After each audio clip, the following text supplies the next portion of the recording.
За монголчууд эртээр үеэсээ байгаль эхтлэгийг маш их хайрлаж, хүндэтгэж харьцаж ирсэн байдаг.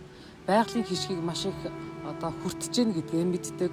За түүнийг дагуу талархлаа их илэрхийлж чаддаг арт түмэн буюу маш их ёс заншлынхаа хувьд ч тэр асар их өвдөлтөй улс орон гэж үздэг. Байгаль эхтлэгийтэйгээ буруу харьцснаас лусын хорлолтой болсон. За лусын хорлолоос болоод ажил үйлс бүтэлгүй байх, гэмтэх, бэртэх, сайн хань ижилгүй байх гэх мэтчлэнгийн бидний бодит амьдралд нөлөөлдөг хүчин зүйлс бол яахын аргагүй байгаад байдаг. За энэ маань юунаас болж үүсээд байна гэхээр хүн бид нар байгаль эхтлэгийтэйгээ буруу харьцснаас л үүсдэг. Жишээлбэл гол ус бохирдуулах, за аршаан усаа бохирдуулчих, жишээлбэл баг бахта мэдхгүйгээр гол усандаа шийдсэн байсан гэдэг. За